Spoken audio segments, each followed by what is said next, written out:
નમસ્કાર મિત્રો, અમારી ચેનલ ધર્મા કર્મા સ્ટોરી ગુજરાતીમાં તમારું સ્વાગત છે।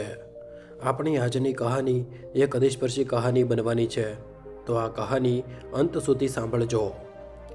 દરવાજાની પાછળ ઊભેલા નેનાજીએ જ્યારે પોતાના દીકરા મનીષ અને વહુ વિનીતાની વાતો સાંભળી તો તેમના પગ નીચેથી જમીન જ ખસી ગઈ। ખરેખર નેનાજી બધાના જમ્યા પછી પાણી લેવા રસોડામાં જઈ રહ્યા હતા ત્યારે વિનીતા પોતાના પતિ મનીષને કહી રહી હતી કે મનીષ, હવે થોડા દિવસોની વાત છે। મેં તો માજીને મારી મીઠી મીઠી વાતોમાં ફસાવીને મનાવી લીધા છે। હવે તમે પણ શ્રવણ કુમાર બનવાનું નાટક કરતા રહેજો। બસ પછી જેવી આપણી દીકરી મોટી થઈ જશે, આપણે ધીરે રહીને વાતોમાં ફોસલાવીને એમને ગામડે મોકલી દઈશું। આમ પણ એમનો સાધારણ પહેરવેશ અને રહેણી કહેણી મને બિલકુલ ગમતી નથી, પરંતુ શું કરું, આખો દિવસ કામવાળી પણ એટલી ભરોસાપાત્ર મળતી નથી ને, એટલે એમને દીકરીને લીધે સહન કરવા પડી રહ્યા છે। આમ પણ જો કોઈ મારા ઓળખીતા લોકો કે મારી કોઈ બહેનપણીઓ એમના વિશે પૂછે છે તો હું તો કહી દઉં છું કે આ અમારી કામવાળી છે, જે ગામડેથી આવેલી છે। એમના ઘરમાં કોઈ નથી, એટલે અમે એમના પર દયા ખાઈને એમને અમારી પાસે રાખી લીધા છે। વિનીતાજીની વાતો સાંભળીને મનીષે કહ્યું, પણ ખરું કે વિનીતા, આ તમે શું કહી રહ્યા છો? એ આપણી માં છે, અને જો ભૂલથી પણ પપ્પાને આ વિશે ખબર પડી જશે ને તો એ બંને એક મિનિટ પણ આપણી પાસે રહેશે નહીં।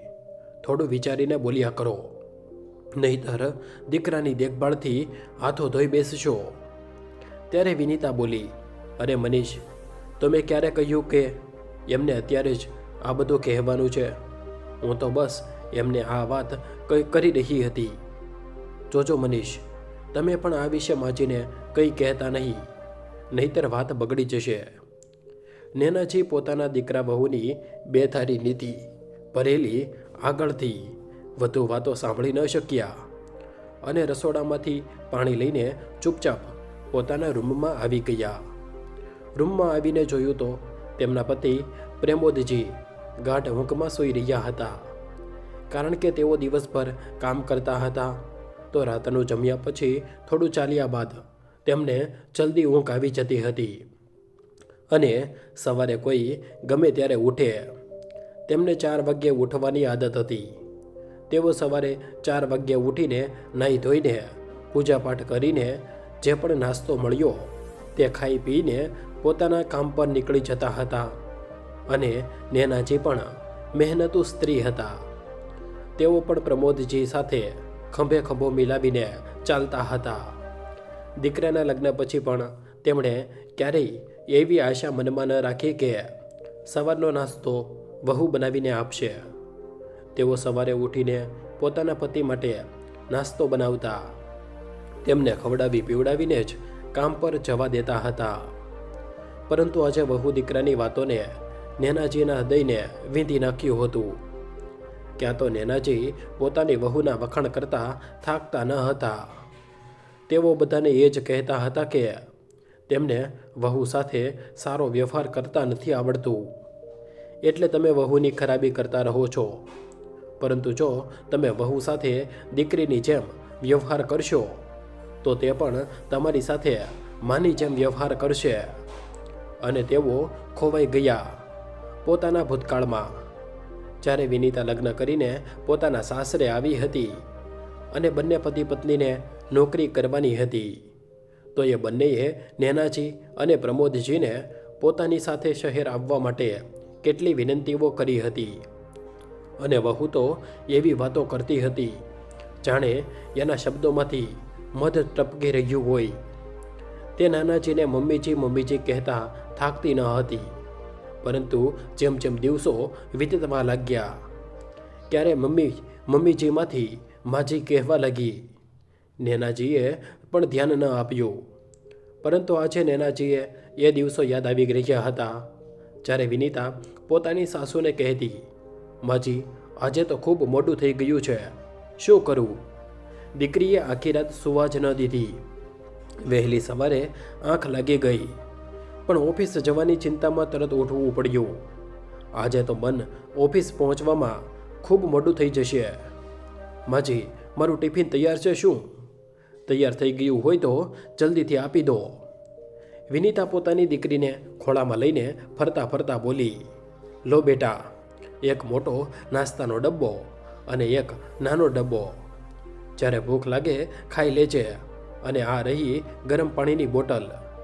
નેનાજીએ વિનીતાને પકડાવતા કહ્યું, માજી, આજે દીકરીને દૂધ પીવડાવતા મોડું થઈ ગયું.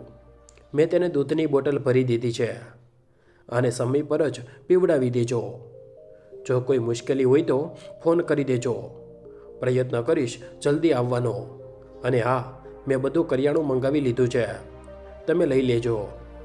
વિનીતાના હાથમાંથી દીકરીને લેતા નેનાજી બોલ્યા, અરે, તમે આટલી ચિંતા કેમ કરો છો વહુ?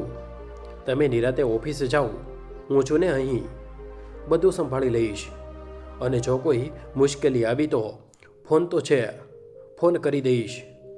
અને અત્યારે 10 વાગ્યા સુધી મનીષ પણ તો ઘરે જ રહેશે, તે પણ મારી થોડી મદદ કરી દેશે. અને હા વહુ, ગાડી ધીમે ચલાવજે, રસ્તામાં ટ્રાફિક ખૂબ રહે છે.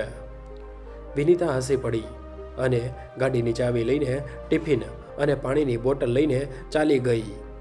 નેનાજી ક્યારેક રસોડા તરફ દોડતા, તો ક્યારેક મનીષનું ટિફિન તૈયાર કરતા, તો ક્યારેક દીકરીને સંભાળતા, તો ક્યારેક ઘરના બાકીના કામ કરતા. આ બધું સોફા પર બેઠેલા નેનાજીના નણંદ આશાજી જોઈ રહ્યા હતા. તેમને નેનાજીનું ભણપણ જોઈને તેમના પર ખૂબ દયા આવી રહી હતી. તેમણે ઘણીવાર નેનાજીને વહુ દીકરાની સચ્ચાઈ વિશે ચેતવ્યા પણ હતા, પરંતુ નેનાજી રહ્યા સીધા સાદા. તેમણે ઉલટું આશાજીને જ કહી દીધું કે એમની વહુ બીજાની વહુ જેવી નથી. તેમ છતાં આશાજીથી રહેવાયું નહીં, તો તેમણે કહ્યું, હવે બસ પણ કરો ભાભી, સવારથી જોઈ રહી છું, એક પગે નાચી રહ્યા છો, વહુ અને પોતરીની આટલી ચિંતા કરી રહ્યા છો. મારો કહેવાનો અર્થ છે, હવે તમારી ઉંમર થઈ ગઈ છે, થોડી ચિંતા પોતાની પણ કરી લો. છેવટે ક્યાં સુધી વહુની સેવામાં લાગેલા રહેશો? થોડી સેવા એની પાસે પણ કરાવી લો. વહુને ફક્ત જોવા માટે લાવ્યા છો કે શું? કે પછી ફક્ત એની કામવાળી બનીને જ રહેવું છે? તેમણે ખૂબ સમજાવ્યા, જુઓ ભાભી, તમે શરૂઆતથી જ ખૂબ સીધા સાદા રહ્યા છો, એટલે તમને દરેક લોકો ઉલ્લુ બનાવી જાય છે. તમારી વહુ બે મીઠી મીઠી વાતો કરીને તમારી પાસે ક્યારે પોતાનું કામ કઢાવી લે છે, તમને ખબર પણ નથી પડતી. અને ઉપરથી બાળકનું કામ કેટલું હોય છે. તમે તો આખો દિવસ થાકી જતા હશો, અને જ્યારે એનું કામ પતી જશે, જોજો તે કેવી રીતે તમને પોતાના ઘરમાંથી બહાર કાઢી મૂકશે. ત્યારે નેનાજી પોતાની નણંદ પર ગુસ્સે થતાં બોલ્યા હતા, ના જીજી, મારી વહુ ખૂબ સારી છે, તે બીજાની વહુ જેવી નથી. લગ્નને 2 વર્ષ થઈ ગયા, પરંતુ વિનીતાએ ફરિયાદનો કોઈ મોકો નથી આપ્યો. તે તો અમારા પરિવારમાં એવી રીતે ભળી ગઈ છે જેમ દૂધમાં સાકર. અને જીજી, તમે પણ જો ભણેલા ગણેલા હતા, પરંતુ અમારા મા બાપે અમને પગભર થવાનો મોકો જ ન આપ્યો અને લગ્ન કરી દીધા, જેનો અફસોસ મને આજે પણ છે. એટલે હું વિચારું છું કે મારી વહુને સક્ષમ બનાવવામાં થોડો સાથ આપી શકું તો શું ખોટું છે? હું માનું છું હવે દીકરી આવી ગઈ છે તો થોડી જવાબદારી વધી ગઈ છે, પરંતુ તેનું ભવિષ્ય સુધરી જશે તો તે પગભર બની જશે. નહીંતર અમારી જેમ કરતી જ શું હોય, નકામી ઘરમાં પડી રહે છે. ભણેલી ગણેલી અભણ, તે આજ સુધી કર્યું જ શું છે? આવા મહેણા સાંભળવા પડશે. આવા મહેણા ન સાંભળવા પડે એટલે તો મેં વહુને શરૂઆતથી જ એવી આઝાદી આપી, પરંતુ વહુના મનમાં મારા માટે આવા ખરાબ વિચારો છે, હું તો સપનામાં પણ વિચારી શકતી ન હતી. આવું વિચારીને નેનાજી આખી રાત સૂઈ ન શક્યા. નેનાજી મનોમન વિચારી રહ્યા હતા કે મેં જીજીની વાત કેમ ન માની. તેમણે મને ખૂબ સમજાવી હતી, પરંતુ હું તો મારી બહુના પ્રેમમાં આંધળી થઈ ગઈ હતી. મને કંઈ પણ સમજમાં આવી રહ્યું ન હતું. બીજા દિવસે જ્યારે પ્રમોદજી સવારે 4 વાગ્યે ઉઠ્યા તો જોયું નેનાજી જાગી રહ્યા છે અને તેમને સખત તાવ છે અને એમની આંખો લાલ લાલ છે. તેમણે થર્મોમીટર લગાવીને જોયું તો તેમણે 105 ડિગ્રી તાવ હતો.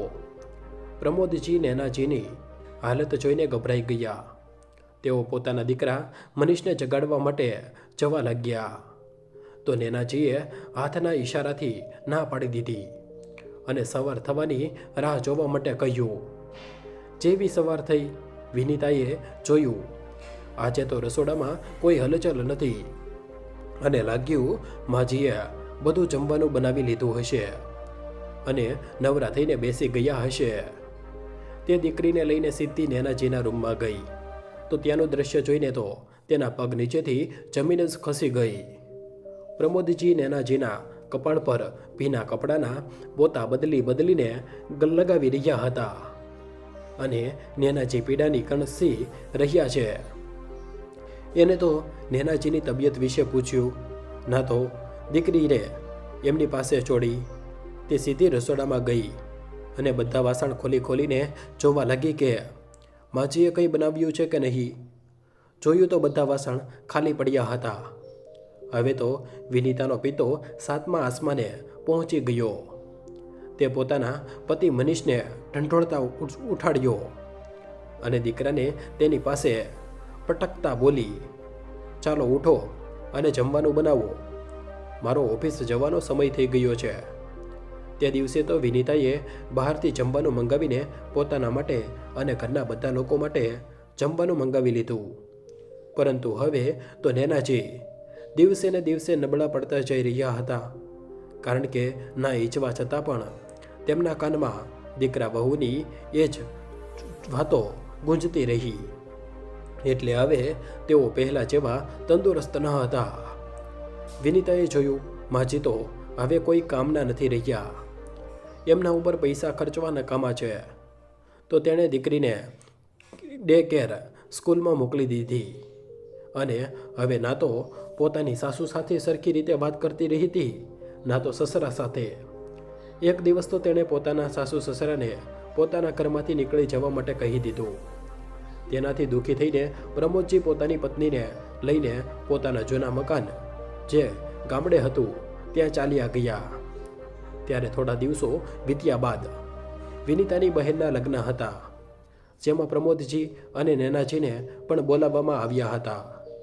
નેનાજીની તબિયત ખરાબ હોવાને કારણે પ્રમોદજીએ બધી મૂડી ત્યાં સુધી કે નેનાજીના ઘરેણાં પણ વેચીને નેનાજીની સારવારમાં ખર્ચી નાખ્યા હતા. પરંતુ વેવાઈના ઘરેથી આમંત્રણ આવ્યું હતું તો જવું પણ જરૂરી હતું, એટલે બંને વૃદ્ધ દંપતી ત્યાં ચાલ્યા ગયા. પ્રમોદજી અને નેનાજીએ સાધારણ કપડાં પહેર્યા હતા. ઘરેણાના નામે પણ વધારે કંઈ ન હતું. વિનીતાએ પોતાના સાસુ સસરાને આવા હાલતમાં જોયા તો તે ના કચડાવતી ત્યાંથી એવી રીતે ચાલી ગઈ જાણે એમણે ઓળખતી જ ન હોય. નેનાજીએ એની સાથે વાત કરવાનો પ્રયત્ન કર્યો, પરંતુ વિનીતાએ એવી રીતે ઘુરકીને જોયું કે એમની હિંમત જ ન થઈ કે તેઓ બીજી વાર એની પાસે જાય. એટલે તે બંને વૃદ્ધ દંપતી એક બાજુ ચૂપચાપ બેસી રહ્યા. અમુક સંબંધીઓ જે એમને ઓળખતા હતા તેઓ એમની પાસે જઈને વાત કરી અને જે લોકો નથી ઓળખતા હતા તેઓ તેમને ભિખારી કહીને પણ બોલાવ્યા. ત્યારે વિનીતાએ એમની પાસે જઈને કહ્યું, જુઓ તમે લોકો અહીં આવી તો ગયા છો, પરંતુ ખબરદાર જો તમે લોકોએ એમ કહ્યું કે તમે લોકો મારા સાસુ સસરા છો, અહીં રહેવું હોય તો ચૂપચાપ રહેજો અને સવાર થતાં જ અહીંથી રવાના થઈ જજો. બિચારા ચૂપચાપ એક ખૂણામાં બેસી રહ્યા. ત્યારે મનીષે આવીને પોતાના મમ્મી પપ્પાને જમવા માટે કહ્યું તો તેઓ ગયા. નેનાજીએ ઉત્સુકતાવશ અમુક વાનગીના નામ એને પૂછી લીધા, તો એના માટે પણ વિનીતાએ એમનું અપમાન કર્યું. એમના ઘરેણાં, એમના કપડાં અને જમવાની રીતભાત સુધી માટે પણ ખૂબ સંભળાવ્યું. બિચારા બંને વૃદ્ધ તે સમયે તો કંઈ કહી ન શક્યા, પરંતુ એમના સ્વાભિમાનને ખૂબ ઠેસ પહોંચી હતી. એ જ સમયે નેનાજીએ જોયું દીકરી રમતા રમતા પડી ગઈ છે અને એના હોઠમાંથી લોહી નીકળી રહ્યું છે. તો નેનાજી દોડીને ગયા અને દીકરીને ઉપાડીને પોતાની છાતીએ લગાવી લીધી અને તેનું લોહી પોતાના સાડીના પાલવથી લૂછવા લાગ્યા. ત્યારે વિનીતાની એક બહેનપણીએ એમને આમ કરતા જોઈ લીધા. તેણે જઈને વિનીતાને જણાવ્યું કે એક ભિખારણ તારી દીકરીને પકડીને ખબર નહીં શું કરી રહી છે. વિનીતા તો સમજી ગઈ હતી કે માજી જશે, પરંતુ તે અજાણ બનવાનું નાટક કરતા આવી એમને ખૂબ ખખડાવ્યા. નેનાજીએ દીકરીને ચૂપચાપ વિનીતાને આપી દીધી અને એ જ સમયે રાતોરાત બંને વૃદ્ધ પતિ પત્ની ત્યાંથી નીકળી ગયા પોતાના ગામ જવા માટે. મનીષે જોયું કે તેના મા બાપ ગામ જવા માટે નીકળી રહ્યા છે અને વિનીતાએ એમને ખૂબ ભલું બુરું કહ્યું છે, પરંતુ એણે એમની કોઈ મદદ ન કરી. હવે તો બંને પોતાના ઘરમાં આવીને એકબીજાનો સહારો બન્યા. હવે તો પ્રમોદજી આવક વધારવા માટે બમણા ઉત્સાહ સાથે કામ કરવા લાગ્યા. પોતાની જરૂરિયાતો ઓછી કરીને ભવિષ્ય માટે રૂપિયા ભેગા કરવા લાગ્યા અને નેનાજી પણ ઘરનું બધું કામ કરતા અને મર્યાદિત બજેટમાં પોતાનો ગુજારો કરતા. પ્રમોદજી સરકારી અધિકારી હતા, એટલે રિટાયરમેન્ટના પૈસા પણ મળતા હતા, પરંતુ ઓછા મળતા હતા અને એમને જુસ્સો હતો કે તે સ્વાભિમાન તેમને ગુમાવ્યું હતું તે મેળવીને જ રહેશે. હવે તો બંને પતિ પત્નીની મહેનત રંગ લાવી અને બંનેએ ગામના કાચા મકાનની જગ્યાએ પાક્કું મકાન બનાવી લીધું. ઘરની આસપાસ લીલોછમ બગીચો બનાવ્યો. તેમાં રંગબેરંગી સુગંધીદાર ફૂલો ખીલતા હતા, જેમની મનમોહક સુગંધ મનને મોહી લેતી હતી. પોતાના ઘરની બાજુમાં જ પ્રમોદજીએ ખૂબ મોટો લગ્ન પ્રસંગ માટે પાર્ટી પ્લોટ બનાવ્યો હતો, જે ગરીબ અને નિરાધાર લોકો માટે મફતમાં આપવામાં આવતો હતો અને અમીર લોકો માટે પણ ખૂબ ઓછા પૈસા લેવામાં આવતા હતા. એ પાર્ટી પ્લોટની ચર્ચા ચારે બાજુ થતી હતી, કારણ કે એ પાર્ટી પ્લોટમાં એવી સુવિધાઓ હતી જે સુવિધાઓ શહેરમાં પણ મળતી ન હતી. બીજી બાજુ પ્રમોદજીની દિવસે ને દિવસે પ્રગતિ થતી જતી હતી અને બીજી તરફ વિનીતાની ઓફિસ કોઈ કારણોસર બંધ થઈ ગઈ, એટલે તે ઘરે જ રહેવા લાગી, જેનાથી તેને વાપરવા માટે પણ પૈસા મોટી મુશ્કેલીથી મળતા હતા. અને મનીષ જે કંપનીમાં કામ કરી રહ્યો હતો તે પણ નુકસાનમાં ચલાવવા લાગી રહેતી, એટલે તેનો પણ પગાર અડધો કરી દેવામાં આવ્યો હતો. જો પગાર કરવાની વાત કરતા તો કંપનીનો માલિક સીધો કામ છોડીને ઘરે બેસી જવા માટે કહી દેતો, એટલે મજબૂરીમાં તેમણે અડધા પગારમાં જ કામ કરવું પડતું હતું. હવે તો મનીષ અને વિનીતાજીના જીવનમાં દુઃખનો વરસાદ થવા લાગ્યો હતો અને દીકરી પણ સ્કૂલે જવા લાગી હતી, તો તેના પણ ખર્ચા વધી ગયા હતા. આ બાજુ પ્રમોદજી અને નેનાજીની નામના દિવસે ને દિવસે વધતી જઈ રહી હતી, કારણ કે એમના ખર્ચા દિવસે ને દિવસે ઓછા જ થઈ રહ્યા હતા, કારણ કે ના એમના વધારે શોખ હતા, ના તો કોઈ અન્ય ખર્ચા. હવે તો નેનાજી પાસે સોના ચાંદી હીરા મોતીના ઘરેણાની ગણતરી ન હતી અને ઘણી મોંઘી સાડીઓ પણ હતી. અને એમને પાર્ટી પ્લોટમાં એવા ભવ્ય લગ્નો થતા હતા, ભલે અમીર ઘરના લગ્ન હોય કે ગરીબ ઘરના, બધા લગ્નોને યાદગાર બનાવી દેવામાં આવતા હતા. હવે તો ગામ શું, દૂર દૂર સુધી, એક શહેરથી બીજા શહેર સુધી પ્રમોદ અને નેનાજીની નામના ફેલાઈ ચૂકી હતી. સમાચાર પત્રમાં પણ એમનું નામ આવી ચૂક્યું હતું. સરકાર તરફથી પણ એમણે ઘણીવાર સન્માનિત કરવામાં આવ્યા હતા કે કઈ રીતે એમણે આટલા ઓછા ભાવમાં લોકોને આટલી મોંઘી લગ્નની પાર્ટી આપી છે હવે તો એમના દીકરા વહુની નજર પણ એમની સંપત્તિ પર હતી. હવે વિનીતાએ પોતાના કર્યા પર શરમ અનુભવાઈ રહી હતી અને મનીષ પણ અફસોસ કરી રહ્યો હતો કે સમય રહેતા મેં મારા મમ્મી પપ્પાના ન્યાય માટે પગલું કેમ ન ભર્યું. કદાચ એમને ન્યાય માટે પગલું ભર્યું હોત તો આજે મારા મા બાપ મારી સાથે હોત અને હું આમ ઠેર ઠેર ઠોકર ન ખાતો હોત. ત્યારે એક દિવસ હિંમત કરીને બંને દીકરો વહુ પોતાના મમ્મી પાસે પપ્પા પાસે ગયા અને બોલ્યા, માં, અમે તો લૂંટાઈ ગયા, બરબાદ થઈ ગયા માં. હવે તો પપ્પા અને તમારો જ અમને લોકોનો આધાર છે માં. કહેતી વહુ વિનીતા પોતાની સાસુ માના પગમાં પડીને રડવા લાગી. નેનાજી વિનીતાને રડતી જોઈને હેરાન થઈ ગયા કે આજે સિંહણની જેમ ગર્જના કરનારી વહુ ભીની બિલાડી કેવી રીતે બની ગઈ. પરંતુ તો પણ તેમણે તેને પ્રેમથી ઊભી કરી અને પૂછ્યું, વહુ, શું વાત છે? તમે રડી કેમ રહ્યા છો? સાસુમાની આવી પ્રેમ ભરેલી વાતો સાંભળીને વિનીતા ફરીથી રડવા લાગી. પછી નેનાજીએ રસોડામાંથી એક ગ્લાસ પાણી લાવીને વિનીતાને આપ્યું અને આશ્વાસન આપતા કહ્યું, વહુ, તમે પહેલાં શાંત થઈ જાઓ અને જણાવો કે શું વાત છે? તમે આટલું રડી કેમ રહ્યા છો? વિનીતાએ પાણી પીને નેનાજીને જણાવ્યું કે તેના પતિ મનીષને કંપનીમાંથી અડધો પગાર મળી રહ્યો છે અને મારી તો નોકરી જ ચાલી ગઈ છે. અહીં ત્યાંથી ઉધાર માંગીને અત્યાર સુધી કામ ચલાવવાનો પ્રયત્ન કર્યો, પરંતુ કોઈ ફાયદો ન થયો. પરંતુ તેનાથી ક્યાંય વધારે નુકસાન થઈ ગયું અને પછી તેણે પોતાની સાસુ પાસે એ ભૂલની માફી માંગી. જ્યારે નેનાજી સાધારણ ઘરેણાં અને કપડાં પહેરીને પોતાના પતિ પ્રમોદજીના સાથે તેની બહેનના લગ્નમાં ગયા હતા. તે પાર્ટી એક શાનદાર લક્ઝરી પાર્ટી હતી. તેમાં બધા જાનૈયાઓને ચાંદીની ચમચીથી ભોજન કરાવવામાં આવ્યું હતું અને ભોજનમાં એટલી વિવિધતા હતી કે નેનાજીએ નામ પણ સાંભળ્યા ન હતા. એટલે એક બે વાનગીના નામ તેમણે પોતાના દીકરા મનીષને પૂછી લીધા હતા. તેનો ગુસ્સો વિનીતાજીને ખૂબ વધારે હતો. ત્યારથી વિનીતાએ પોતાની સાસુમા સાથે ક્યારેય સીધા મોટે વાત નહોતી કરી.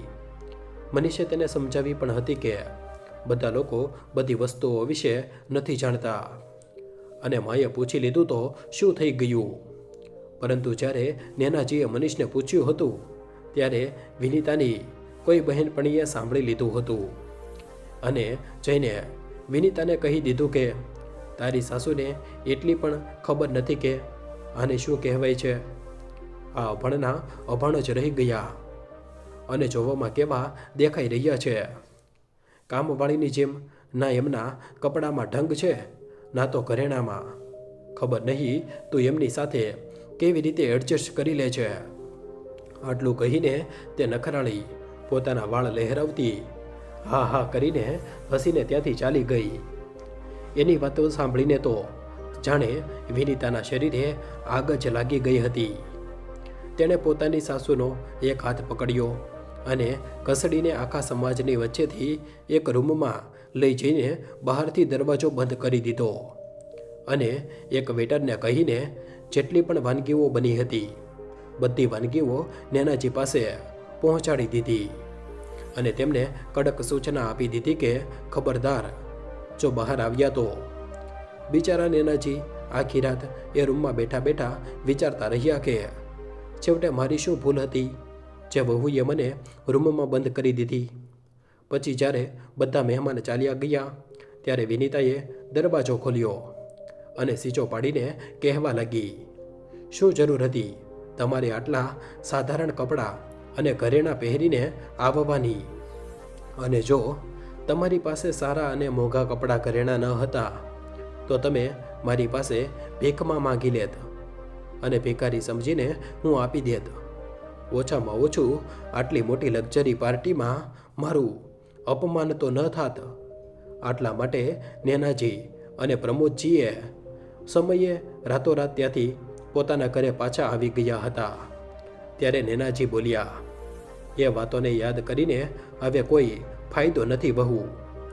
એકવાર તીર કમનમાંથી નીકળી જાય છે તો પાછું નથી આવતું. ઠીક એવી જ રીતે જે શબ્દો તમે બોલ્યા હતા તે પાછા તો નથી આવી શકતા, પરંતુ તમને પોતાની ભૂલનો અહેસાસ થઈ ગયો છે. અમારા માટે એ ઘણું છે. ઉઠો અને હાથ મોઢું ધોઈને તૈયાર થઈ જાઓ, અને સૌથી પહેલાં તો તમારું નવું ઘર જોઈ લો. તમારા ઘર જેટલું મોટું તો નથી, પરંતુ હા એટલું મોટું છે જેટલામાં અમે બંને ગુજરાન ચલાવી શકીએ છીએ. વિનીતા મનોમન ખુશ થઈ ગઈ કે ચાલો મમ્મીજી તો માની ગયા. હવે ખબર નહીં પપ્પાજી માનશે કે નહીં. તે જલ્દીથી ઊભા થઈ અને હાથ મોઢું ધોઈને તૈયાર થઈ. મનીષ પણ તૈયાર થયો અને જેવા ઘરની અંદર પ્રવેશ્યા એ બંને તો ઘરને જોતા જ રહી ગયા. પ્રમોદજીએ ઘરમાં એ બધી સુવિધાઓ કરી હતી જે મનીષના ઘરમાં પણ હતી. ઘરમાં ચારે બાજુ ચમકતા પડદા, નવી ડિઝાઇનની લાઇટો, ફોલ સીલિંગ, ડાઇનિંગ, આખા ઘરમાં ફર્નિચરનું કામ કરાવવામાં આવ્યું હતું. અને જ્યાં જ્યાં અરીસા અને કાચ લગાવવાના હતા બધી જગ્યાએ લાગેલા હતા. ઝુમ્મર તો દરેક રૂમમાં હતા. ઘરને જોઈને વિનીતાની આંખો પહોળી જ થઈ ગઈ. એ જ દિવસે સાંજે એક લગ્ન હતા. નેનાજીએ કહ્યું, વહુ અમારા પાર્ટી પ્લોટમાં એક લગ્ન છે. પાર્ટી તો સાધારણ જ છે, ઈચ્છા હોય તો ચાલજો. હવે સાંજ થતાં જ નેનાજીએ સૌથી મોંઘી સાડી પહેરી અને સોના ચાંદી અને હીરાના ઘરેણાં પહેરવા જતાં પણ 3 સેટ અને બચેલા હતા. વિનીતા નેનાજીના ઘરેણાં જોઈને દંગ રહી ગઈ. વિનીતા પોતાનું જેવું મોઢું લઈને ચૂપચાપ ઊભી રહી. ત્યારે નેનાજીએ તેને બધા ઘરેણાં પકડાવતા કહ્યું, લો વહુ પહેરો. આ બધા ઘરેણાં તમારા સસરાજીએ પોતાની મહેનતની કમાણીથી બનાવ્યા છે. કોઈએ દાનમાં નથી આપ્યા અને ના તો ક્યાંયથી ચોરી કર્યા છે. અને મારી પાસે સાડી તો સાધારણ જ છે. આ કોઈ 25-30 હજારની હશે. જોઈએ તો પહેરી લો, નહીતર તમારી મરજી. કહીને નેનાજી કબાટ બંધ કરવા લાગ્યા તો વિનીતા નેનાજીના પગમાં પડીને ફરીથી માફી માંગવા લાગી અને બોલી, મમ્મીજી મને માફ કરી દો. મારાથી ખૂબ મોટી ભૂલ થઈ ગઈ. જે તમારા સીધાપણાનો મેં ફાયદો ઉઠાવ્યો. તમારી ભલાઈને હું સમજી જ ન શકી. પ્લીઝ મમ્મીજી મને માફ કરી દો. નેનાજીએ વિનીતાને કબાટની ચાવી આપી અને કહ્યું, વહુ તને જે જોઈએ તે પહેરી લે અને જલ્દીથી તૈયાર થઈને પાર્ટી પ્લોટમાં આવી જજે, કારણ કે મારે ત્યાંની વ્યવસ્થા પણ જોવાની છે. કહીને ત્યાંથી ચાલ્યા ગયા. વિનીતાએ જ્યારે કબાટ ખોલ્યો તો તેની આંખો તો પહોળી જ રહી ગઈ. તેણે તો પોતાના પિયરમાં પણ આટલા ઘરેણાં અને પૈસા, આટલી મોંઘી સાડીઓ જોઈએ જ ન હતી. અને દીકરી માટે પણ એકથી એક ચડિયાતા ડ્રેસ રાખેલા હતા. તેણે દીકરીને પણ સારા કપડાં પહેરાવ્યા, પોતે પણ ઘરેણાં અને કપડાં પહેર્યા. અને જ્યારે પાર્ટી પ્લોટમાં જઈને જોયું તો એવું લાગ્યું જાણે તેના ગાલ પર કોઈએ થપ્પડ મારી હોય. ત્યાંની સજાવટ એવી હતી કે તેની બહેનના લગ્નની પાર્ટીની સજાવટથી અનેક ગણી સારી હતી, જેને જોઈને તો તેની આંખો અંજાઈ ગઈ હતી. તે ત્યાંની સજાવટ જોઈ તો જોતી જ રહી ગઈ. તેનું મોઢું ખુલ્લું ને ખુલ્લું રહી ગયું. તેને વિશ્વાસ જ નહોતો થઈ રહ્યો કે આ ગામના અભણ લોકો આવું કંઈ પણ કરી શકે છે. પરંતુ કહેવાય છે ને, ઇજ્જતદાર માણસને જો કોઈએ તેના સ્વાભિમાનને થોડી પણ ઠેંચ પહોંચાડી દીધી તો તે સહન નથી કરી શકતો. બસ એ જ થયું પ્રમોદજી અને નેનાજી સાથે પણ. અને ગામવાળાનો પ્રેમ પણ તેમની સાથે હતો, એટલે પણ તેમણે ખૂબ ઓછા સમયમાં વધારે પ્રગતિ કરી લીધી.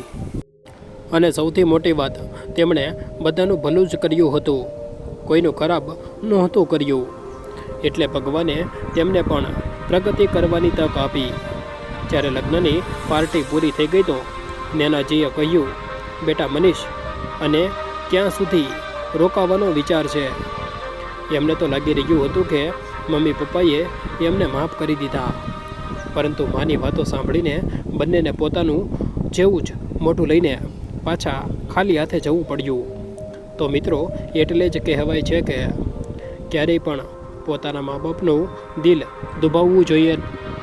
સમય બદલાતા વાર નથી લાગતી. ક્યારે કોણ રાજા અને કોણ રંક થઈ જશે કોઈ નથી જાણી શકતું. બસ પોતાના કર્મ સારા હોવા જોઈએ. ફળની ચિંતા આપણે ન કરવી જોઈએ. એટલે જ ગીતામાં શ્રી કૃષ્ણએ કહ્યું છે, કર્મણે વાધિકારસ્તે માં ફલેશુ કદાચન. તો મિત્રો, આ વાર્તામાં નેનાજીએ પોતાના દીકરા વહુ સાથે જે કર્યું તે સાચું કર્યું કે ખોટું, પોતાના વિચારો કોમેન્ટ કરીને જરૂર જણાવજો. તો મિત્રો, તમને અમારી આજની કહાની કેવી લાગી? જો પસંદ આવી હોય તો વિડીયોને લાઈક કરી દેજો અને સગા સંબંધી સાથે શેર કરી દેજો તથા કોમેન્ટ બોક્સમાં જય શ્રી કૃષ્ણ લખી દેજો. અને ચેનલને સબસ્ક્રાઈબ ના કરી હોય તો ચેનલને અત્યારે જ સબસ્ક્રાઈબ કરી દેજો. જય શ્રી કૃષ્ણ. ધન્યવાદ.